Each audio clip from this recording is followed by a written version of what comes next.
Bismillahirrahmanirrahim. Assalamualaikum warahmatullahi wabarakatuh. Waalaikumsalam warahmatullahi wabarakatuh.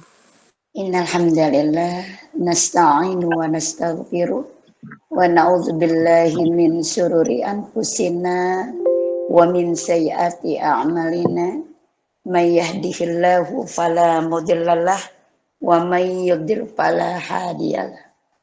Asyhadu an la ilaha illallah wahdahu la syarikalah wa asyhadu anna Muhammadan abduhu wa rasuluhu la nabiyya ba'dah. Alhamdulillah, puja dan puji syukur hanya untuk Allah yang dengan bekalan nikmatnya siang hari ini kembali kita bisa bermuajahah dalam majelis thalabul ilmi walau secara online ya. Kita berharap dan berdoa kepada Allah Ta'ala semoga apapun yang kita lakukan terhitung sebagai ibadah di hadapan Allah Subhanahu wa Ta'ala. Salawat dan salam semoga selalu tercurah kepada qudwah hasanah kita Rasulullah Sallallahu Alaihi Wasallam, keluarga beliau yang mulia, sahabat-sahabat beliau yang setia, dan orang-orang yang selalu istiqomah dengan ajaran beliau hingga akhir zaman. Insya Allah kita pun bagian di dalamnya. Amin ya rabbal alamin. Untuk menambah keberkahan pertemuan kita siang hari ini, kita buka dengan membaca ulumul Quran. Semoga dengan fadilah Fatihah senantiasa Allah berikan kita kebaikan, kebarokahan, dan sebaik-baik penjagaan dari hal-hal yang tidak kita inginkan. Ila hadratin Nabi sallallahu alaihi wasallam bi barakatil Quran. Al-Fatihah. A'udzu billahi minasyaitonir rajim. Bismillahirrahmanirrahim. Alhamdulillahi rabbil alamin. Ar-Rahmanir-Rahim. Maliki yaumiddin. Iyyaka na'budu wa iyyaka nasta'in. Ihdinas siratal mustaqim. Siratal ladzina an'amta 'alaihim ghairil maghdubi 'alaihim waladdallin. Amin. Kita teruskan pembahasan kita. Bulan lalu kita sudah membahas tentang sedikit daripada kematian. Kita ingat dalam satu hadis Rasulullah materi bulan lalu. Kata Rasulullah, jodoh, rezeki, maut adalah rahasia Allah. Di mana Allah merahasiakan tentang maut, tempat kematiannya, waktu kematiannya, dan sebab kematiannya. Jadi kata Rasulullah, jodoh, rezeki, maut adalah rahasia Allah. Yang tentang maut itu Allah merahasiakan tempat kejadiannya, waktu kejadiannya, dan sebab kejadiannya. Dalam hadis Rasulullah yang lain, kata Rasulullah, perbanyak mengingat pemutus kenikmatan dengan dunia. Pemutus kenikmatan dunia itu adalah kematian. Kata Rasulullah, perbanyak mengingat pemutus kenikmatan dunia. Artinya perbanyak mengingat kematian. Cara mengingat kematian itu bisa dengan mengurus orang sakit. Karena saat kita mengurus orang sakit, di situ ada ayat Allah yang menasehati diri kita bahwa betapa besar nikmat Allah yang namanya sehat. Cara mengingat kematian yang kedua bisa dengan mengurus jenazah, di mana seorang muslim memiliki kewajiban fardu kifayah terhadap jenazah muslim untuk mengurusnya dalam hal memandikan, mengkafani, mensolatkan, dan menghantarkan ke kuburannya. Cara mengingat kematian yang ketiga bisa dengan berziarah kubur.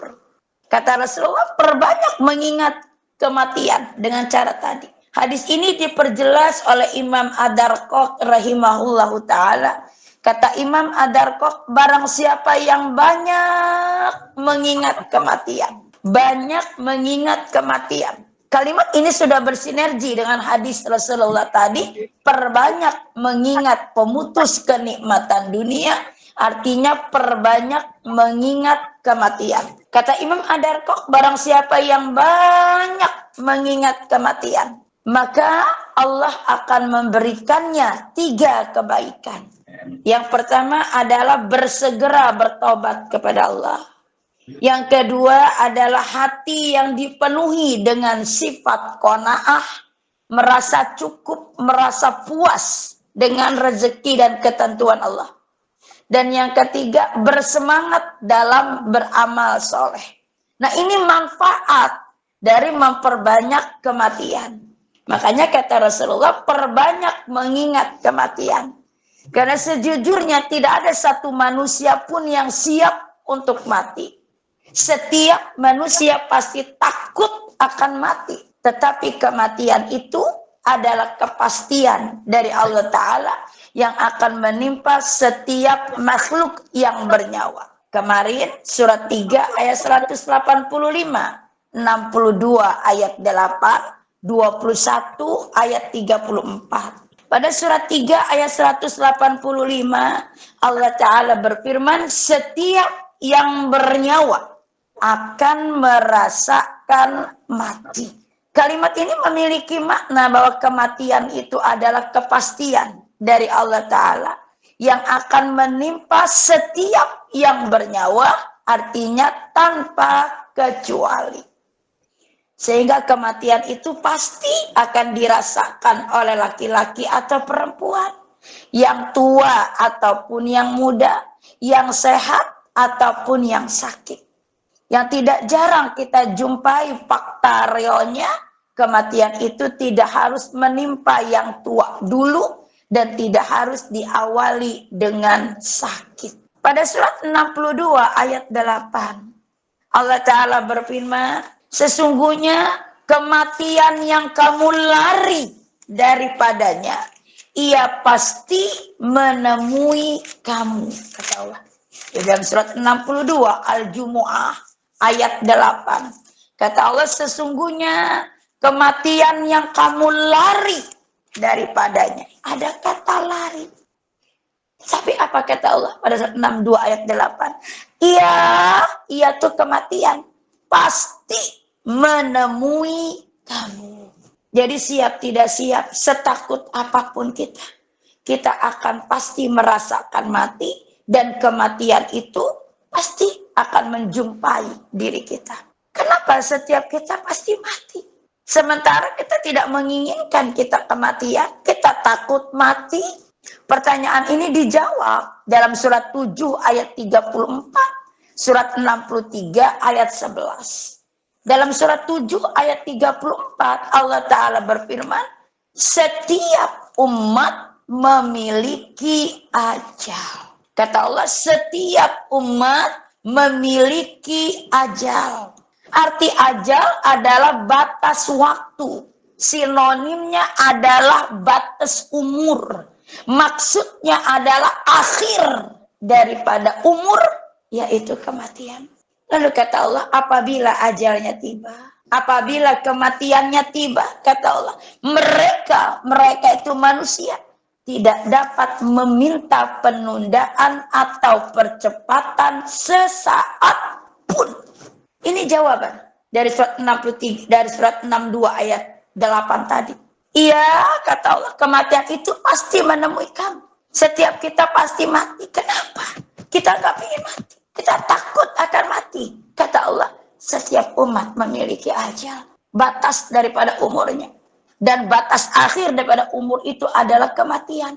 Yang kata Allah, apabila ajalnya tiba, apabila batasnya akhirnya habis, selesai, tiba, maka kita manusia nggak bisa meminta percepatan atau penundaan sesaat pun. Lalu pertanyaan di surat 62 ayat 8 dijawab Allah lagi dalam surat 63 ayat 11. Kata Allah, dan Allah tidak akan menunda kematian seseorang apabila waktu kematiannya telah datang. Ini jabaran dari surat 62 ayat 8. Kata Allah, iya tuh kematian pasti menemui kamu. Karena setiap kita memiliki ajal. Apabila ajal kita tiba, kita nggak bisa meminta penundaan atau percepatan sesaat pun. Dan Allah tidak akan menunda kematian kita. Dalam surat 21 ayat 34 kemarin.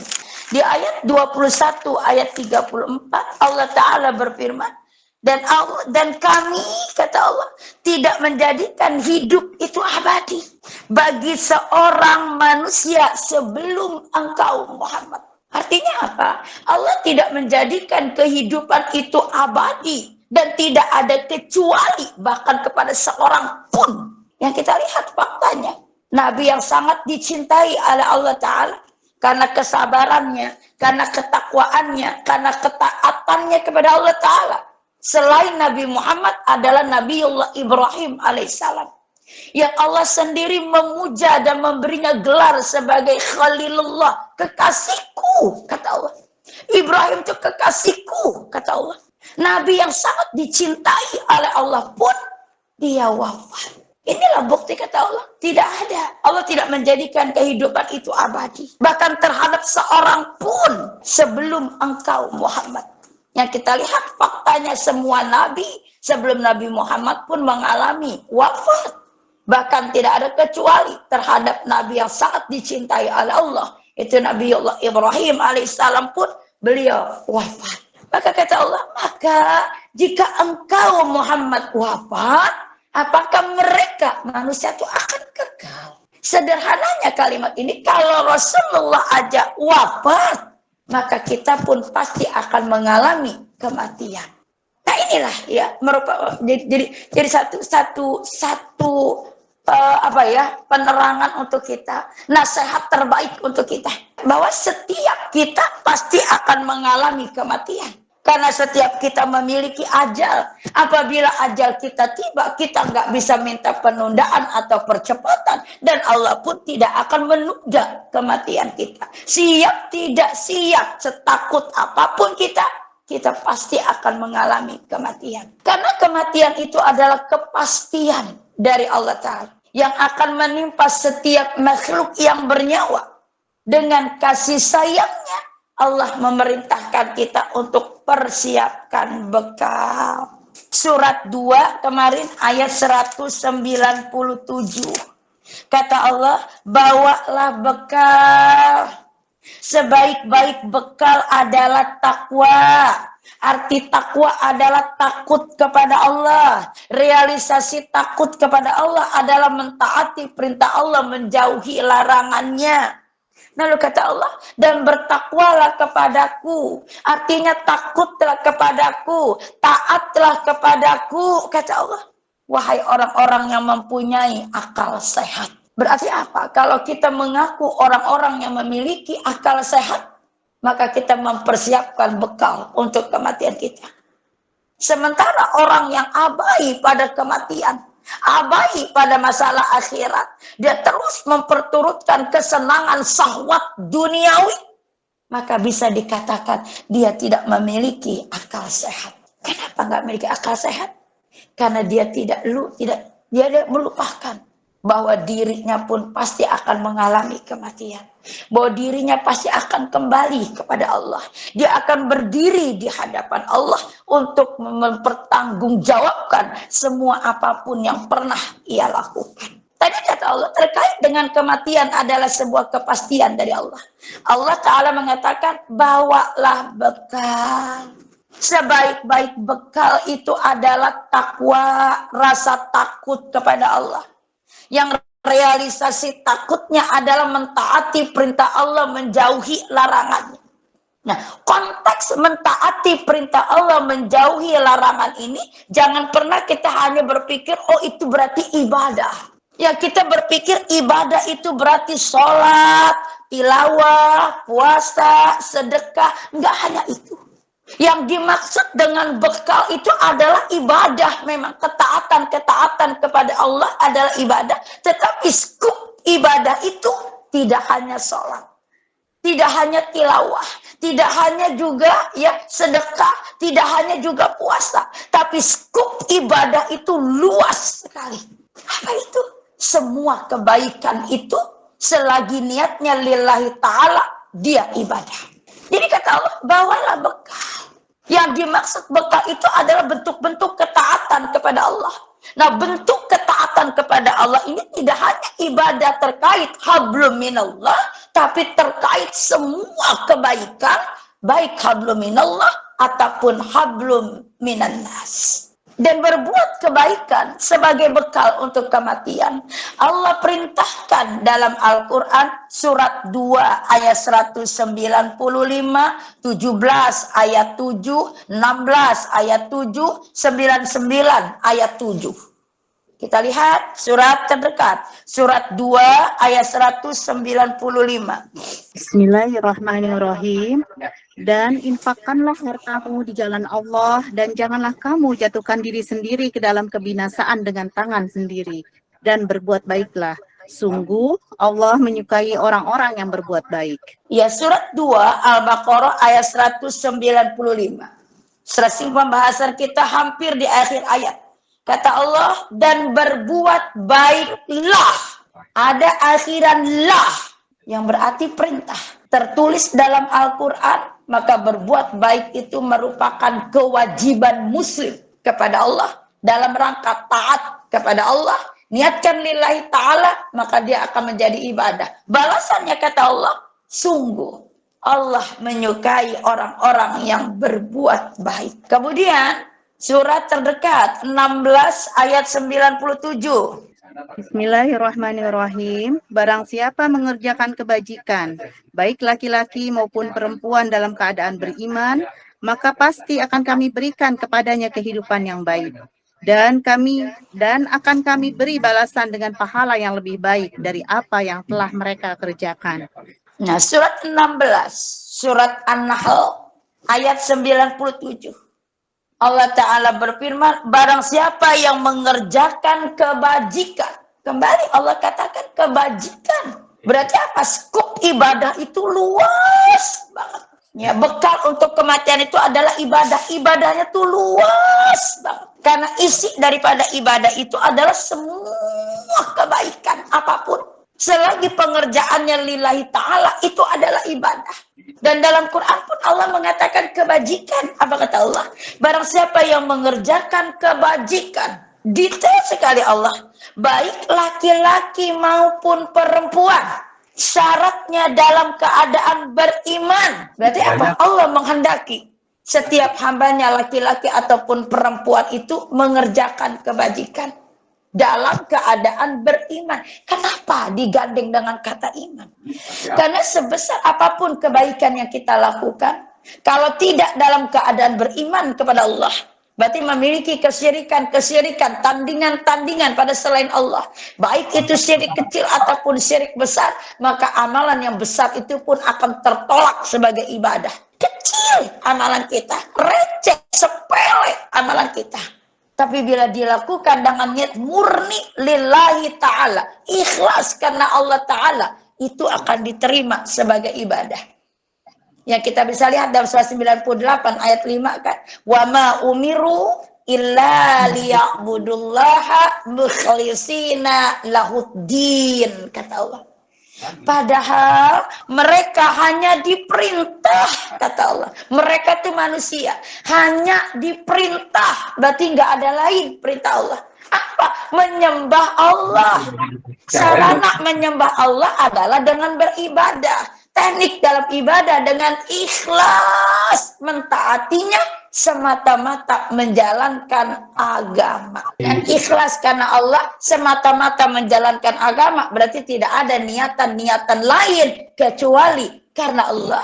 Ikhlas karena Allah cuma mencari ridho Allah. Kata Allah 97, kami berikan kepadanya kehidupan yang baik dan kami beri balasan pahala lebih baik dari apa yang mereka kerjakan. Allah berikan ganjarannya, kehidupan yang baik, ya pahala yang lebih baik dari apa yang mereka kerjakan apabila mereka mengerjakan kebajikan, baik itu laki-laki ataupun perempuan, dengan syarat beriman kepada Allah. 17 ayat 7. Jika kamu berbuat baik, berarti kamu berbuat baik untuk dirimu sendiri. Dan jika kamu berbuat jahat, maka kerugian kejahatan itu untuk dirimu sendiri. Apabila datang saat hukuman kejahatan yang kedua, kami bangkitkan musuhmu untuk menyuramkan wajahmu. Lalu mereka masuk ke dalam masjid, Masjidil Aqsa, sebagaimana ketika mereka memasukinya pertama kali, dan mereka membinasakan apa saja yang mereka kuasai. Surat 17 ayat 7. Itu menggambarkan kondisi Palestina saat ini.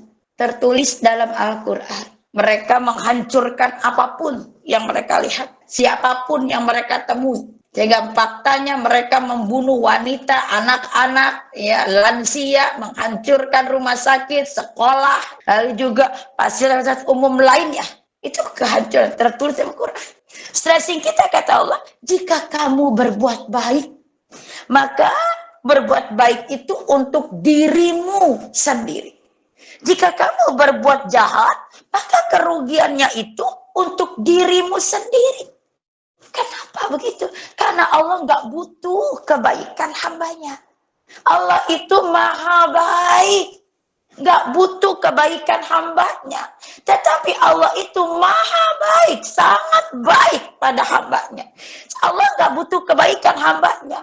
Tapi saat hamba ini berbuat baik, justru Allah akan membalas kebaikan hambanya lebih baik dari apa yang kita kerjakan. Dan itu balasannya tidak hanya di akhirat, tapi diikuti dengan kehidupan yang baik di dunia. Berarti apa di sini? Allah merintahkan kita berbuat baik. Karena kebaikan itu untuk diri kita sendiri. Tetapi sebaliknya saat kita berbuat kejahatan, maka kejahatan itu untuk diri kita sendiri. Surat 99 ayat 7. Maka barang siapa mengerjakan kebajikan sebesar zarah, niscaya dia akan melihat balasannya. Surat 99 Al-Zalzalah juz 30 ayat 7 kata Allah, maka barang siapa mengerjakan kebaikan seberat zarah, walau seberat zarah, ya. Seberat zarah itu seperti biji bayam liar, biji sawi hijau, seberat itu kata Allah, mereka akan melihat balasannya. Berarti di ayat-ayat ini Allah memerintahkan kita untuk berbuat baik dengan niat lillahi ta'ala, maka dia terhitung sebagai ibadah, sebagai bekal untuk pertemuan kita kepada Allah saat kita ditanya oleh Allah. Makanya Allah Ta'ala berfirman, fastabiqul khairat, berlomba-lombalah dalam kebaikan. Hati-hati, Allah mengatakan dalam kebaikan. Berlomba-lombalah dalam kebaikan. Yang Umar bin Khattab berkata, apabila engkau telah selesai dari satu kebaikan, maka bersegeralah untuk kebaikan yang berikutnya. Imam Al-Ghazali berkata, jangan sepelekan kebaikan sekecil apapun. Karena kita tidak pernah tahu ya kebaikan mana yang menghantarkan kita pada surganya Allah Ta'ala. Imam Syafi'i berkata, jangan sepelekan kebaikan sekecil apapun. Bisa jadi kebaikan yang kecil itu yang menjadi sebab engkau diampuni oleh Allah Ta'ala. Nah, Masya Allah. Berarti apa kata Allah? Karena kematian itu adalah kepastian dari Allah Ta'ala. Setiap kita pasti mati. Dengan kasih sayang Allah, Allah menyarankan, memerintahkan kita bawa bekal, persiapkan bekal. Sebaik-baik bekal itu adalah takwa. Bentuk takwa itu adalah ibadah. Ibadah itu adalah semua kebaikan. Selagi pelaksanaannya lillahi ta'ala, dia adalah ibadah. Kenapa saya tekankan materi ini? Karena sebentar lagi kita akan mengalami pergantian tahun. Memang tidak ada ajaran dari Rasulullah memperingati, merayakan pergantian tahun. Tapi cukup pergantian tahun ini menjadi satu momentum introspeksi diri kita. Karena hakikatnya dengan bergantinya tahun, ya, maka kita semakin tua. Konsekuensi semakin tua, semakin dekat dengan kematian. Maka pergantian tahun ini menjadi momentum evaluasi introspeksi diri kita. Sejauh mana persiapan kita untuk kematian kita. Coba kita lihat surat 21 ayat 1.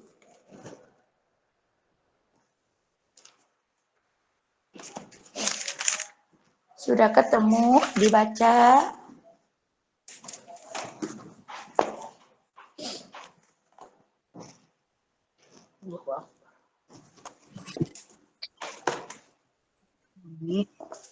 Telah Ya. semakin dekat kepada manusia perhitungan amal mereka, sedang mereka dalam keadaan lalai dengan dunia dan berpaling dari akhirat.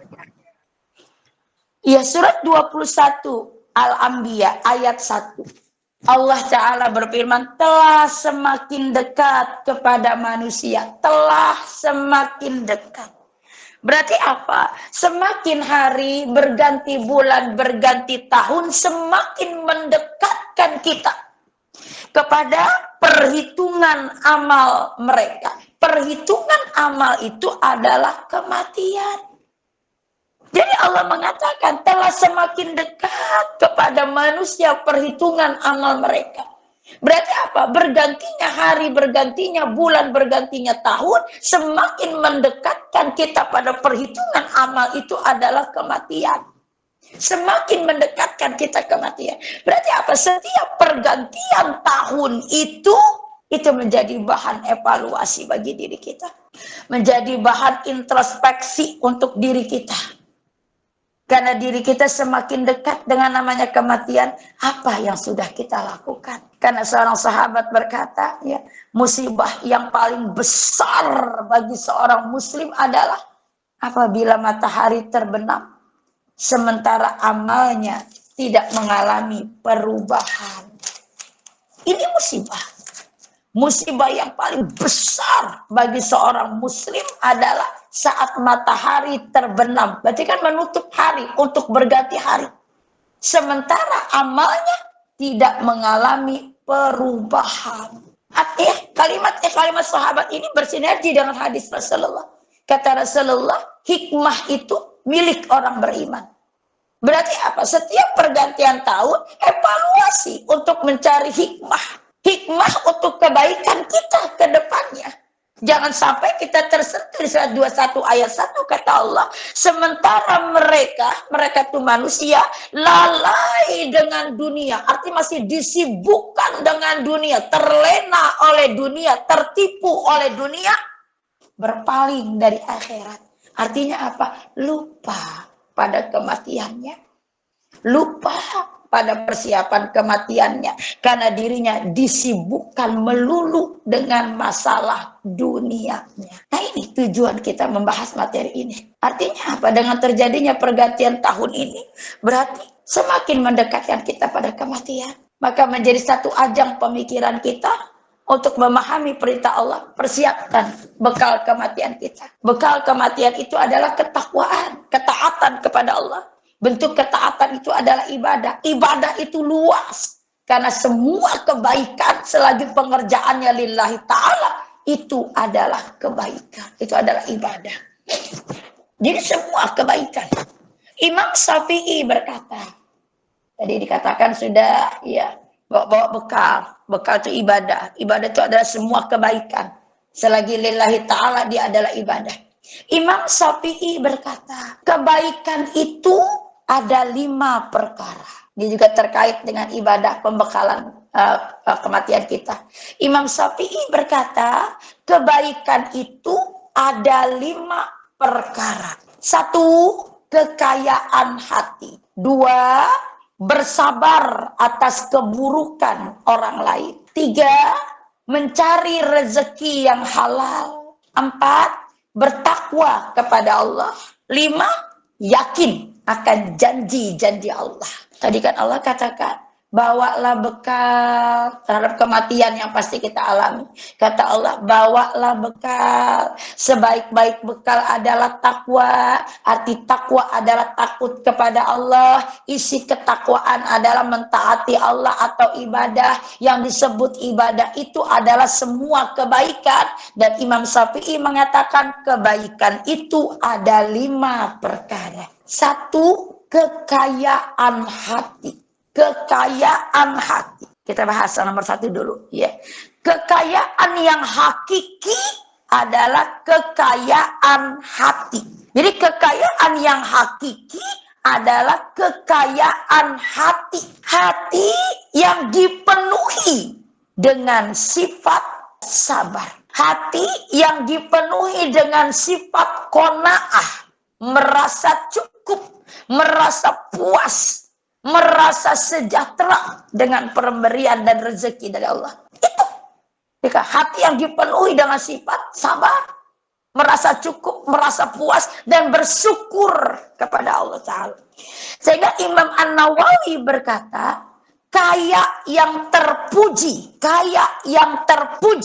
adalah kaya hati, yaitu hati yang merasa puas dan cukup akan rezeki ketentuan Allah. Nah, kita lihat sekarang faktanya. Manusia memberikan standar ghina kaya. Manusia memberikan standar ghina atau kaya itu berdasarkan banyaknya harta dan banyaknya kemewahan. Itu manusia tuh. Jadi manusia memberikan standar ghina atau kaya itu adalah dengan banyaknya harta dan banyaknya kemewahan. Tetapi dalam hadis kata Rasulullah, yang disebut ghina atau kaya itu adalah hati yang selalu merasa cukup. Hadis Imam Bukhari wa Muslim. Jadi manusia memberikan standar yang disebut kaya itu adalah banyaknya harta, banyaknya kemewahan. Tapi kata Rasulullah, yang dimaksud ghina atau kaya itu adalah hati yang selalu merasa cukup, merasa puas dengan pemberian Allah. Dan Imam An-Nawawi mengatakan tadi, kaya yang terpuji adalah kaya hati. Berarti apa? Sejatinya, hakikatnya yang disebut kaya itu adalah kekayaan hati. Jadi identiknya kaya itu adalah kekayaan hati.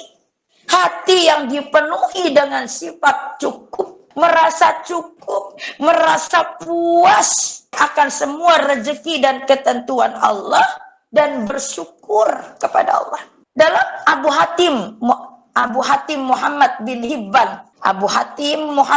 Hibban berkata, barang siapa yang merasa cukup dengan pemberian Allah, maka Allah akan mencukupinya. Dan barang siapa yang merasa sejahtera dengan rezeki Allah, maka Allah tidak akan memfakirkannya. Barang siapa yang merasa cukup dengan rezeki Allah, maka Allah akan mencukupkannya. Berarti Allah akan memberkahinya sehingga cukup buat dirinya. Lalu barang siapa yang merasa sejahtera, berarti puas dengan rezeki Allah, maka Allah tidak akan memfakirkannya atau tidak akan memiskinkannya. Dikatakan tadi kekayaan sejati, kekayaan hakiki adalah kekayaan hati. Imam An-Nawawi mengatakan kaya yang terpuji itu adalah kaya hati, yaitu hati yang dipenuhi dengan rasa puas, rasa cukup dengan pemberian Allah. Berarti apa? Rasa puas, rasa cukup. Berarti apa? Sabar menerima ketentuan Allah yang mendatangkan ketenangan dalam hati. Ketika tenang, maka dia akan merasa orang yang paling kaya. Hal ini bersinergi dengan hadis Rasulullah. Bila hari ini engkau bisa makan, ada yang kau makan, lalu juga engkau sehat, dan engkau juga aman, kata Rasulullah, maka engkau adalah orang yang paling kaya. Coba Rasulullah mengindikasikan, kata Rasulullah, bila hari ini engkau sehat, ada yang dimakan, bayangin. Berarti kan nggak menstandarkan makanannya itu apa. Ada yang dimakan. Berarti apa? Tidak minta pada orang lain. Ada yang dimakan. Dan aman. Maka engkau adalah orang yang paling kaya. Ketenangan dalam hati inilah yang merupakan kekayaan hati. Jadi kata Imam Syafi'i, kebaikan itu 5 perkara. Yang pertama, kekayaan hati. Yaitu hati ya dipenuhi dengan rasa cukup, merasa puas. Akhirnya tenang. Tenang inilah sebagai basic daripada kebahagiaan. Ambil ibrah.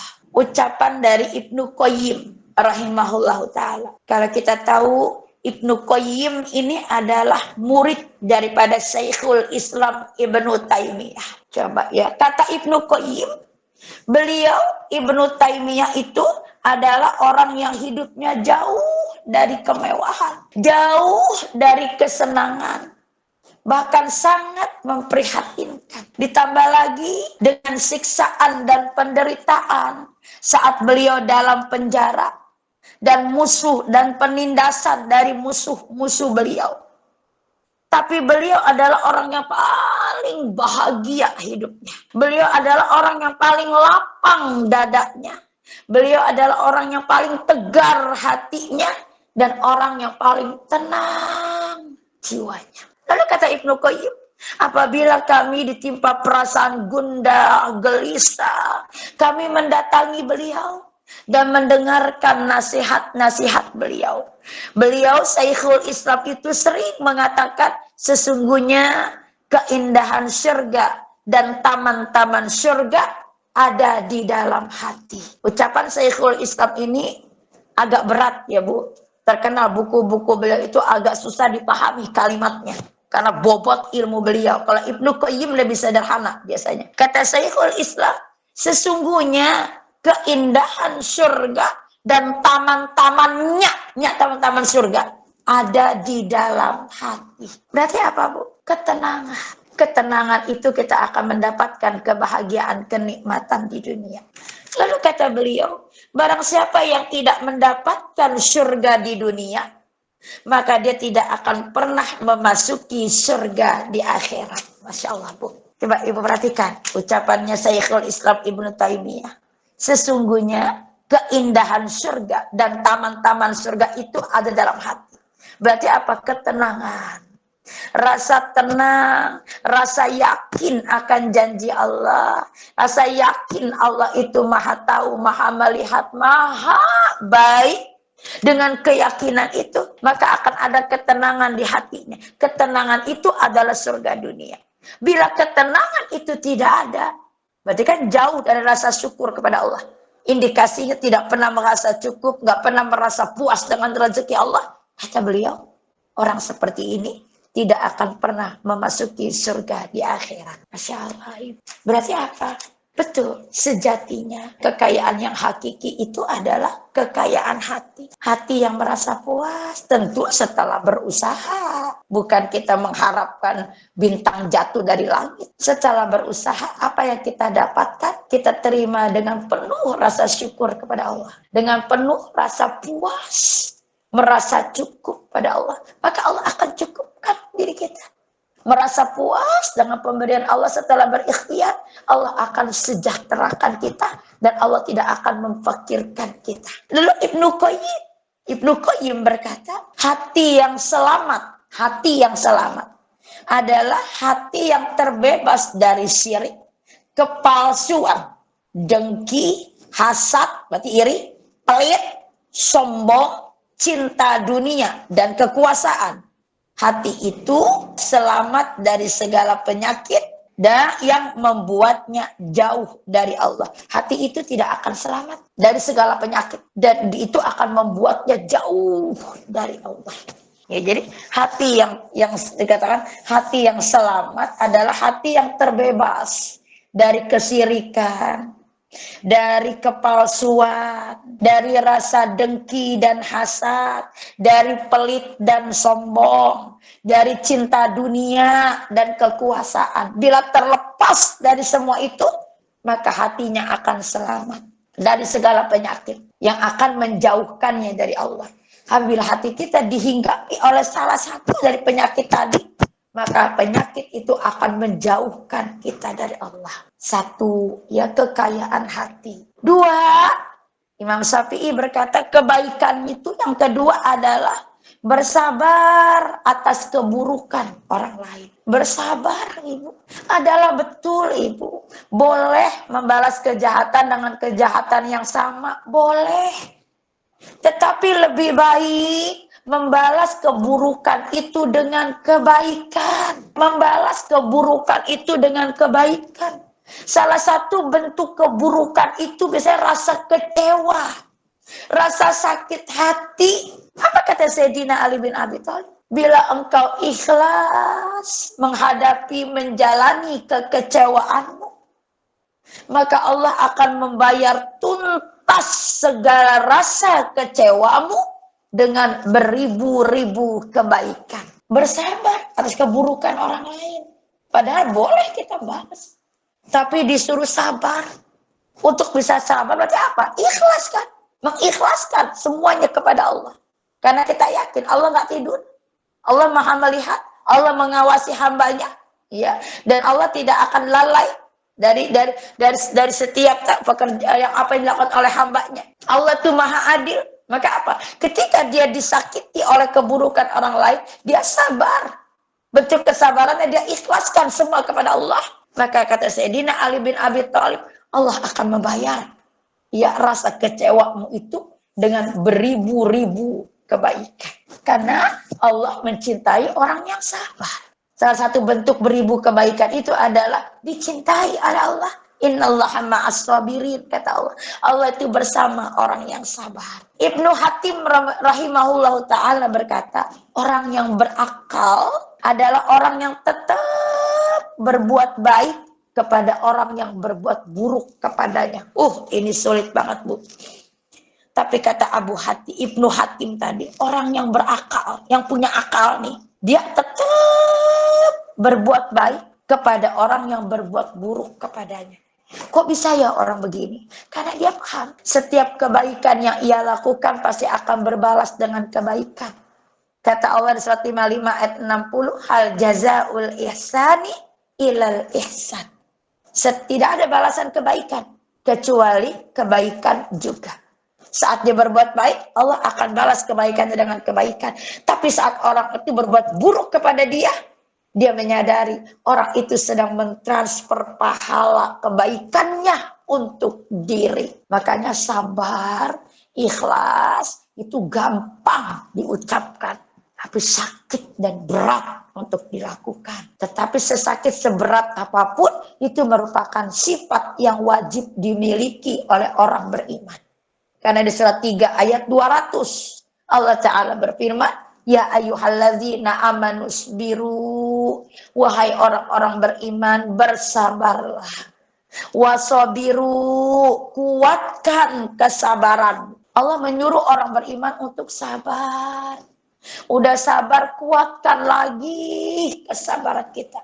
Artinya apa? Suruh sabar. Yang hikmahnya jangan membalas keburukan itu dengan keburukan, tapi ada hikmah, balas keburukan itu dengan kebaikan. Salah satu bentuk kebaikan itu adalah sabar. Bentuknya adalah ikhlas. Bentuknya adalah pulangkan semuanya kepada Allah. Karena Allah maha melihat dan maha mengawasi setiap sekecil apapun yang dilakukan oleh hambanya. Yang berikutnya, yang ketiga, Imam Syafi'i berkata, kebaikan yang ketiga adalah mencari rezeki yang halal. Mencari. Berarti apa, Bu? Berusaha. Makanya dalam Islam lebih menghargai orang yang mencari kayu ke tengah hutan daripada orang yang meminta-minta. Rasulullah mengatakan tangan di atas lebih baik daripada tangan di bawah. Berarti apa? Memberi lebih baik daripada meminta. Untuk bisa memberi berarti apa? Harus berusaha. Dan Islam tidak mengharapkan umatnya untuk kaya, tapi mewajibkan umatnya untuk kaya. Dengan kekayaannya, dia semakin banyak beribadah kepada Allah. Dalam berusaha itu tidak boleh ada rasa pesimis. Ibnu Qayyim berkata, rezeki dan ajal adalah dua saudara kembar. Rezeki dan ajal adalah dua saudara kembar. Dua saudara kembar. Selama ajal belum tiba, maka rezeki akan terus mendatangi. Berarti apa? Kita diharuskan untuk optimis. Selagi kematian itu belum datang kepada kita, maka pintu rezeki Allah akan terus terbuka. Rezeki Allah akan terbentang ya, selagi kita mau berusaha. Maka kata Rasulullah, barang siapa yang meminta-minta untuk menambah hartanya, maka dia meminta bara api neraka. Perhatikan hadis ini. Barang siapa, berarti siapapun yang meminta-minta untuk menambah hartanya, menambah harta. Berarti apa? Dia punya harta. Tetapi apa? Dia tidak pernah merasa cukup. Nggak pernah merasa puas dengan semua ketentuan Allah. Dia punya ambisi pengen lebih, pengen lebih, pengen lebih. Tapi cara mereka meminta. Maka kata Rasulullah, ketika dia meminta, dia sedang meminta bara api neraka. Berarti di sini apa? Rasul mendidik kita untuk memiliki izzah, harga diri. Realisasi memiliki harga diri adalah menghindari diri dari meminta-minta. Syariat membolehkan meminta-minta bila kita sudah berusaha tapi nggak dapat apa-apa. Boleh minta. Kita boleh minta apabila kita kena musibah bencana alam yang menghabiskan semuanya dan kita belum bisa untuk bangkit dan berusaha, kita boleh minta. Tapi di luar itu kita diharamkan untuk meminta-minta. Berarti apa? Bersyukur lebih baik daripada meminta. Makanya janji Allah, wa in syakartu la azidannakum, surat 14 ayat 7 kan. Wa in syakartu, dan bersyukurlah kepadaku, kata Allah. Apapun yang Allah berikan untuk kita, janji Allah, la azidannakum, aku tambah nikmatku untukmu. Wa in kafartum, jika engkau mengingkarinya, bentuknya nggak pernah merasa cukup, nggak pernah merasa puas, kurang melulu, selalu melihat nikmat Allah yang ada pada orang lain, iri pada nikmat orang lain, kata Allah, inna azabi lasyadid, sungguh azabku sangat pedih. Sadari oleh kita, Allah menitipkan nikmat tidak melulu berbungkus dengan kebahagiaan. Tapi bisa jadi Allah menitipkan nikmat itu berbungkus dengan musibah. Yang Sayyidina Ali bin Abi Thalib berkata, andai engkau tahu kasih sayang Allah di balik musibah, maka engkau tidak akan pernah berhenti untuk memuja dan bersyukur kepada Allah. Kaya belum tentu mulia, miskin belum tentu terhina. Maka apa? Sibukkan diri kita dengan terus bekerja, mencari rezeki Allah yang halal. Mencari rezeki Allah yang halal tanpa harus meminta kepada orang lain. Makanya doa di awal pagi kan selalu dalam al-ma'surat, dalam zikir pagi, Allahumma inni as'aluka ilman nafi'an wa rizqan thayyiban wa amala mutaqabbala. Kita berdoa kepada Allah, ilmu yang bermanfaat, rezeki yang baik, rezeki yang berkah, dan amalan yang diterima. Maka apa? Sinergikan doa kita dengan kenyataan. Lalu perkara kebaikan yang keempat, kata Imam Syafi'i, adalah bertakwa kepada Allah. Arti takwa adalah takut kepada Allah. Untuk mendidik kita memiliki rasa takut kepada Allah. Yakini, karena memang Allah selalu mengawasi hambanya. Allah tidak pernah tidur. Allah tidak pernah lalai. Bahkan kata Rasulullah, Allah mengetahui yang tersurat, artinya terucap dan terlaku dalam perbuatan. Dan yang tersirat, artinya yang terniat dalam hati kita. Segitu detailingnya Allah mengawasi kita. Sampai suara hati kita pun Allah tahu. Kita lihat firman Allah. Surat 4 ayat 1, 33 ayat 52. Surat 4 ayat 1. Wahai Rasulullah, wahai manusia, bertakwalah kepada Tuhanmu yang telah menciptakan kamu dari diri yang satu, yaitu Adam, dan Allah menciptakan pasangannya Hawa dari dirinya. Dan dari keduanya Allah memperkembangbiakan laki-laki dan perempuan yang dengan namanya kamu saling meminta. Dan peliharalah hubungan kekeluargaan. Sesungguhnya Allah selalu menjaga dan mengawasimu. Ya, ya. Sesingnya juga hampir akhir ayat. Kata Allah, bertakwalah kepada Allah. Artinya takutlah kepada Allah. Kenapa? Karena sesungguhnya Allah selalu menjaga dan mengawasimu. Selalu. Berarti kan nggak ada jedaknya. Selalu menjaga dan mengawasimu. Berarti apapun yang tersirat di hati kita, apapun yang terucap, apapun yang terlaku dalam perbuatan kita, semuanya dalam pengawasan dan pantauan Allah Ta'ala. Harusnya ayat ini membuat kita cukup takut kepada Allah. Sehingga apa? Membuat diri kita warning. Selalu hati-hati. Selalu dalam keadaan mawas. Ya, jangan lalai. Surat 33 ayat 52. Tidak halal bagimu Muhammad menikahi perempuan-perempuan lain setelah itu, dan tidak boleh pula mengganti mereka dengan istri-istri yang lain, meskipun kecantikannya menarik hatimu, kecuali perempuan-perempuan hamba sahaya yang engkau miliki, dan Allah Maha mengawasi segala sesuatu. Ya, surat 33, surat Al-Ahzab ayat 52. Stressingnya kata Allah, dan Allah Maha mengawasi segala sesuatu, segala. Berarti kan tidak ada yang abai dari pengawasan Allah. Tidak ada yang terlepas dari pengawasan Allah, sekecil apapun itu dalam pengawasan Allah. Imam Hasan Al-Basri rahimahullah ta'ala berkata, seseorang itu belum benar-benar mencintai Allah. Berarti bertakwa kepada Allah, takut kepada Allah, sampai dia mencintai ketaatan kepada Allah, mencintai ketaatan kepada Allah.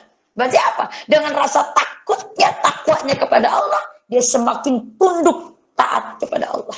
Atau Imam Ahmad bin Asim rahimahullah ta'ala berkata, jika kamu menginginkan kesolehan hatimu, kesolehan hati, berarti sifat takwa, maka yang banyak membantumu untuk itu adalah jaga lisanmu. Berarti apa? Lisan ini menjadi barometer ketakwaan seseorang. Bagaimana lisannya? Itulah cerminan ketakwaannya kepada Allah. Jadi bertakwa artinya takut kepada Allah. Karena Allah selalu mengawasi kita. Maka apa? Hiasi diri kita ini untuk takut kepada Allah. Dengan apa sahaja? Jaga lisan kita. Karena lisan ini menjadi barometer ketakwaan kita. Dengan lisan ini kita akan selamat. Karena lisan kita akan terjerumus ke dalam nerakanya Allah Ta'ala. Nauzubillah min dzalik. Dan yang terakhir, perkara kebaikan yang terakhir adalah yakin akan janji-janji Allah. Yakin akan janji-janji Allah. Karena Allah itu selalu bersama orang yang sabar. Allah itu bersama orang yang bersyukur. Allah itu bersama orang-orang yang berbuat baik. Tadi kan dikatakan, Allah menyukai orang yang berbuat baik. Walaupun seberat zarah kebaikan yang kita lakukan, Allah akan memberikannya balasan kehidupan yang baik dan pahala yang lebih besar dari yang mereka lakukan. Jadi pahami oleh kita bahwa kematian itu adalah kepastian dari Allah Ta'ala. Yang setiap kita pasti akan mengalami kematian. Dan hakikatnya dengan bergantinya tahun pun berkurang jatah hidup kita di dunia. Semakin dekat kita dengan kematian. Maka Allah mengatakan bawa bekal. Bekal itu adalah takwa. Takwa itu adalah takut kepada Allah. Media takut kita kepada Allah adalah dengan beribadah kepada Allah. Ya, bentuk ibadah itu luas. Semua kebaikan selagi niatnya lillahi ta'ala itu adalah kebaikan. Lillahi ta'ala dia akan jadi ibadah. Sehingga Imam Syafi'i berkata, kebaikan itu ada 5 perkara tadi. 1, kekayaan hati. Berarti apa? Penuhi hati kita untuk ikhlas. Ikhlas, bersyukur, merasa cukup dengan pemberian, dengan semua ketentuan-ketentuan Allah. Karena Allah itu maha baik, maha tahu yang terbaik untuk hambanya. Maka apapun yang Allah berikan untuk kita, apapun yang Allah tentukan untuk kita, di situ pasti ada kebaikan yang terbaik untuk kita. Maka sikapi dia dengan sabar. Sikapi dia merasa bersyukur kepada Allah. Yang kedua adalah bersabar atas keburukan orang lain. Berarti apa? Jangan balas keburukan itu dengan keburukan. Tapi berusahalah balas keburukan itu dengan kebaikan. Salah satu bentuk kebaikannya adalah tidak menjaga keburukan tersebut, lalu mensikapinya dengan sabar. Dengan yakin Allah mengawasinya. Saat kita sabar, kita sedang melakukan kebaikan yang Allah akan balas dengan kebaikan. Saat dia terus menyakiti kita, dia sedang mendepositokan, mentransfer pahala kebaikan yang dia lakukan untuk kita. Yang ketiga, mencari rezeki yang halal. Berarti apa? Teruslah kita berkarya. Teruslah kita berjalan mencari rezeki Allah. Karena selagi ajal belum tiba, maka rezeki Allah akan terus terbuka dan terbentang dan mendatangi kita. Asal kita terus mendatanginya. Ketika dapat, ucapkan dengan penuh kesyukuran. Apa ketika belum dapat, sikapi ya dengan kesabaran. Bahwa yang ada itu pun masih cukup untuk kita.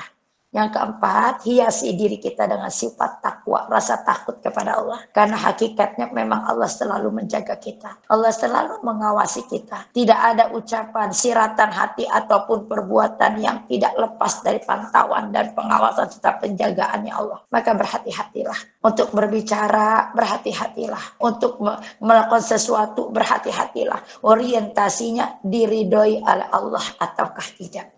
Lalu yang keempat, yakin akan janji Allah. Lelah di dunia akan berakhir dengan kebahagiaan di akhirat. Karena kata Allah, fa inna ma'al usri yusra, inna ma'al usri yusra. Bersama kesulitan itu akan ada kemudahan.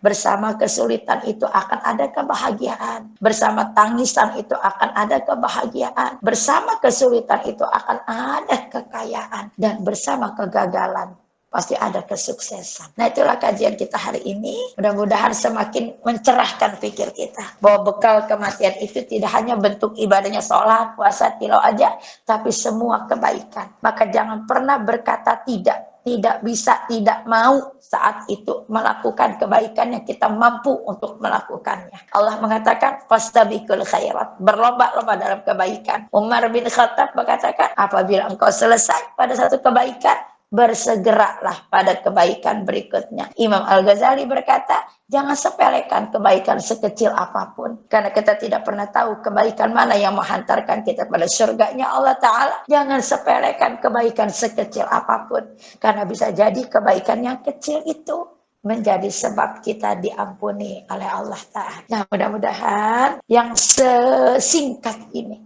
menjadi satu wacana berpikir kita kembali. Bahwa sudah sepantasnya, seharusnya di sisa umur yang ada, kita menyibukkan diri kita dengan kebaikan. Niatkan lillahi ta'ala agar dia bernilai ibadah sebagai sebaik-baik bekal menghadap Allah Ta'ala. Mudah-mudahan bermanfaat. Lebih kurangnya saya mohon maaf. Barakallahu fikum, hadanallahu wa iyyakum ajma'in. Assalamualaikum warahmatullahi wabarakatuh. Ya, jazakumullah khairan, ibu-ibu.